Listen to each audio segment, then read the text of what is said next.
World Cup snowboarders get nearly 4 feet of fresh in Switzerland, and no one complains about the canceled contest. Phil Lindemann with Krystal, 93 News. First, the town of Frisco is handing out $151,000 in award money to local nonprofits at its town council meeting tomorrow, January 23rd. The grand total includes $10,000 for local high school scholarships and more than $60,000 for Summit County Preschool. The Summit County Sheriff's Office has responded to a discrimination lawsuit filed in U.S. District Court last week. The lawsuit claims that former Deputy Jared Dennis was wrongfully terminated due to alcoholism. The federal government defines alcoholism as a disability. A statement from the Sheriff's Office says Dennis's claims are unfounded. Officials say he was fired for clear violations of office rules. Dennis lost his job in July 2016 after surrendering to an arrest warrant in Park County. The 112th National Western Stock Show wrapped up Sunday night in Denver, and it was one for the books. More than 700,000 people visited the National Western Complex over the past 2 weeks.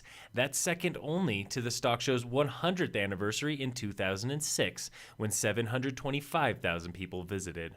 Today is opening day of the International Snow Sculpture Championships in downtown Breckenridge. More than a dozen teams from the US, China, Germany, and all across the globe are turning 25-ton blocks of snow into bona fide art. Stop by the Riverwalk Center parking lot anytime this week to watch the sculptors in action. After 5 days and 65 hours of carving, teams will finish their creations for judging on Friday. The final pieces go on display beginning Friday. Also, keep an eye open for Breckenridge Fire Festival. It's happening this weekend with fire jugglers, live pyrotechnics, and more.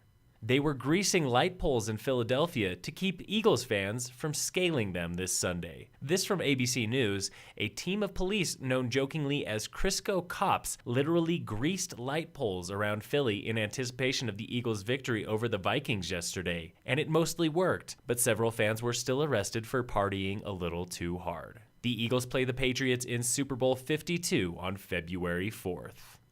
In ski racing news, the U.S. women's team was in Italy this weekend for Super G and downhill racing, and Lindsey Vonn was back on top. She took second in a downhill, first in a downhill, and then sixth in the Super G. Michaela Schifrin was right behind her in the first downhill in third place. The U.S. men were in Austria for Super G downhill and slalom, and not one American cracked the top 10. But for the Germans, it was a huge weekend. The Norwegians went 1-2 in Super G, and then Germany's Thomas Dressen won the downhill, breaking a German drought of 39 years on the course at Kitzbühel.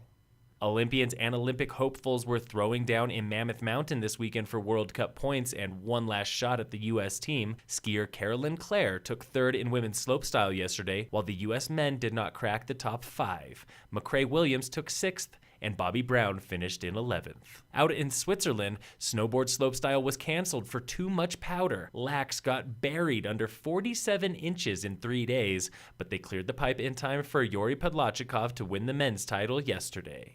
In sports tonight, the Avalanche played the Maple Leafs at 5 p.m. in Toronto, and the Nuggets play the Trailblazers tonight in Denver at 7. Phil Lindemann with Krystal, 93 News.